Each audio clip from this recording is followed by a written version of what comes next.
Hello, everyone. Thank you for joining me today. I'm here to talk to you about racism and whether it is a solvable problem. Racism is a system of structuring opportunity and assigning value based on the social interpretation of how one looks, which is what we call race, that unfairly disadvantages some individuals and communities, unfairly advantages other individuals and communities, and saps the strength of the whole society through the waste of human resources. Racism is a global problem that affects many countries and regions, not just the United States. Racism is a systemic problem that requires systemic solutions. Racism is a human problem that requires human solutions. But how can we solve this complex and dynamic problem?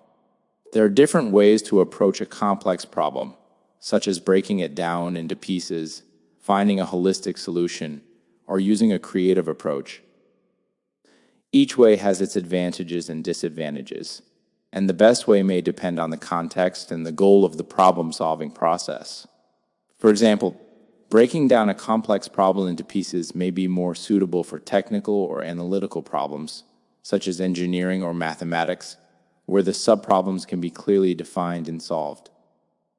Finding a holistic solution to a complex problem may be more suitable for social or ethical problems, such as racism or justice, where the problem involves multiple and interrelated factors and values. Using a creative approach to a complex problem may be more suitable for problems that require imagination, intuition, and innovation, such as art or music, where the problem can be expressed and solved in novel and original ways. To illustrate the creative approach, I want to share with you a poem that I wrote with a friend, based on a beautiful quotation that says, "Consider the flowers of a garden.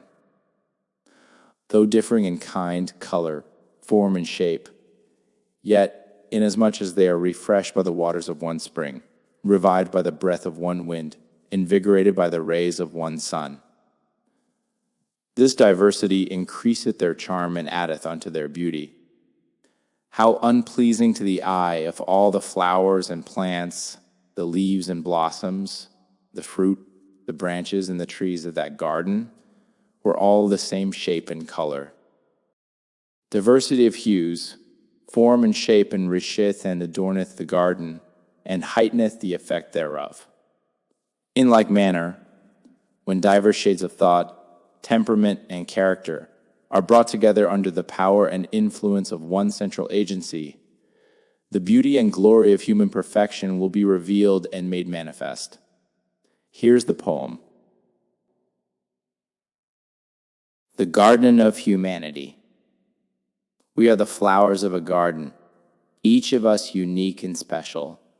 We have different kinds, colors, forms, and shapes, but we share the same source and essence. We are refreshed by the waters of one spring, the spring of life that nourishes our souls. We are revived by the breath of one wind, the wind of spirit that moves our hearts. We are invigorated by the rays of one sun, the sun of love that warms our minds. Our diversity is our charm and beauty. It enriches and adorns our garden. It heightens the effect of our harmony. It reflects the splendor of our Creator. How dull and sad if we were all the same, if we had no variety or contrast, if we lost our identity and uniqueness, if we conformed to a single mold or caste. We are the flowers of a garden, each of us a part of a whole. We have different shades of thought, temperament, and character, but we share the same goal and purpose. We are brought together by the power and influence of one central agency, the agency of justice that guides our actions. We are united by the vision and mission of one common cause, the cause of peace that inspires our passions. We are transformed by the grace and mercy of one supreme being, the being of God that blesses our relations. Our diversity is our strength and glory. It reveals and manifests our human perfection. It celebrates and honors our dignity and worth. It expresses and affirms our divine connection. I hope you like the poem. I also created a piece of art that captures the essence of the poem. I will show it to you now. I hope you like the piece of art. I think it shows the beauty and diversity of the garden of humanity and the unity and harmony of the human race. So, is racism a solvable problem? I think it is. I think it is a solvable problem because it is a human problem, and humans have the capacity and the responsibility to solve it. I think it is a solvable problem because it is a systemic problem, and systems can be changed and improved. I think it is a solvable problem because it is a global problem, and we live in a connected and interdependent world. I think it is a solvable problem because we have the tools and the resources to solve it, such as education, dialogue, action, and creativity. But will it be solved? That is the question.